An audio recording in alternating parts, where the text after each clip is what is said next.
এখন এই ম্যাথের যে প্রশ্নটা আমরা দেখলাম, যে এখানে দেখলাম যে কিছু নতুন টপিক থেকে প্রশ্ন হয়েছে, যেরকম হ্যাঁ, দ্বিপদী বিস্তৃতি থেকে এর আগেও প্রশ্ন হয়েছে, তারপরে ওই জিনিসটা এখনো কন্টিনিউ করেছে।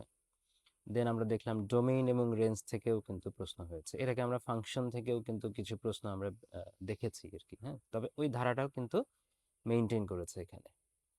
তো এখন যদি ম্যাথের ক্ষেত্রে ওভারঅল প্রিপারেশন এখন নিতে চাই, আমাদের যেটা করা উচিত এই মুহূর্তে, সেটা হতে পারে বিসিএস এর আর লিখিত সিলেবাসে কি আছে না আছে, বা প্রিলির সিলেবাসে কি আছে না আছে, এটা না দেখে বিসিএস এর ম্যাথের ক্ষেত্রে যেটা হতে পারে যে নবম দশম শ্রেণীর সাধারণ গণিত আছে এবং উচ্চতর গণিত আছে, এই দুইটা গণিতের মধ্যে যতগুলো অধ্যায় রয়েছে বা টপিক আছে, এই টপিকগুলো সম্পর্কে সম্যক ধারণা রাখা।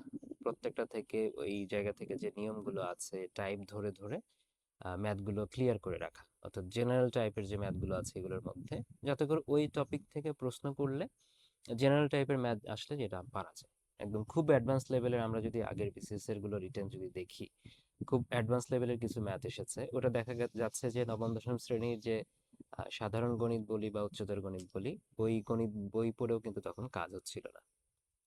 তো এখন কমন স্ট্র্যাটেজি এটার দিকে আমাকে যেতে হবে।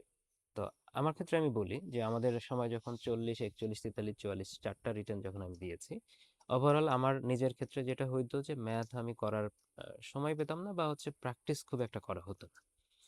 তো ওই আগে থেকে যেটা নবম দশম শ্রেণীর সময় বা 11 12-এ পড়ার সময় যে বেসিকটা বিল্ড হয়েছিল, ওই বিল্ডের উপর ভিত্তি করে আসলে আমার বিসিএসটা পার করা ম্যাক্সিমাম ক্ষেত্রে। তবে প্রথমবারের মতো আমি কিছু হ্যান্ড নোট করেছিলাম প্রত্যেকটা জায়গা থেকে, সেটা পরবর্তীতে আপনাদের স্টুডেন্ট যারা আছেন তাদেরকেও আমি শেয়ার করেছিলাম। ওই হ্যান্ড নোটই ধরতে পারেন যে 40-এর আগে প্রথমবারের মতো এটা করেছিলাম প্রত্যেকটা জায়গা থেকে, নবম দশম শ্রেণীর সাধারণ গণিত এবং উচ্চতর গণিত মিলে। ওকে, তাহলে যেটা হইতো যে 40-এ যেভাবে পরীক্ষাটা হয়েছে, 41-এ যেভাবে পরীক্ষা রয়েছে, যেমন 41-এ যে ম্যাথগুলো এসেছিল ওই ম্যাথগুলো আমার ফেভারে ছিল, ওখানে আমি ভালো নাম্বার সিকিউর করতে পেরেছি। 43 বা 44-এ ওইরকম আমার প্রস্তুতি কিন্তু যেটা ছিল ওই আগের প্রস্তুতিটাই, এমন না যে ওই 41-এর পরে 43 44 এগুলো প্রশ্নের প্যাটার্ন চেঞ্জের কারণে আমার প্রস্তুতিটা চেঞ্জ করেছে, এরকম কিন্তু করি নাই।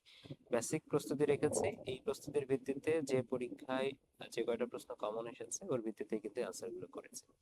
তো এটার ক্ষেত্রেও আপনাদের ক্ষেত্রেও এখন কমন স্ট্র্যাটেজি ওটার দিকেই যাওয়া উচিত, যে নবম দশম শ্রেণীর সাধারণ গণিত এবং উচ্চতর গণিত যেটা আছে এর মধ্যে যে অধ্যায়গুলো রয়েছে, এই অধ্যায়ের বেসিসে যেগুলো আপনার জন্য ইজি হয়, আপনি যেগুলো পারবেন ভালোভাবে, সেই জিনিসগুলো একটা প্রস্তুতি রাখা। এখন এটার ক্ষেত্রে দেখা যাবে সামনে 51তম হোক, 52তম হোক, 53তম বিসিএস হোক, দেখবেন যে রিটেন পরীক্ষার প্রশ্ন কিন্তু মোর অর লেস কিন্তু চেঞ্জ হবে। কোনোবার কঠিন হবে, কোনোবার সহজ হবে। কঠিন হোক সহজ হোক, আপনার ফান্ডামেন্টাল যে জিনিসটা আপনি পড়াশোনা করেছেন, আপনার ফাউন্ডেশন যেটা তৈরি হয়েছে, এর ভিত্তিতেই আপনি যতটুকু অ্যান্সার করতে পারেন প্রত্যেকটা বিসিএস রিটেনে, সেটাই কিন্তু আপনার জন্য এনাফ হবে। ঠিক আছে, এটুকুই পরামর্শ রইল যে আপনারা যারা এখন বিসিএস এর প্রস্তুতির জন্য নতুন আছেন, গণিতের ক্ষেত্রে এই দুইটা জায়গায় ফোকাস করেন, নবম দশম শ্রেণীর সাধারণ গণিত এবং উচ্চতর গণিত। Thank you.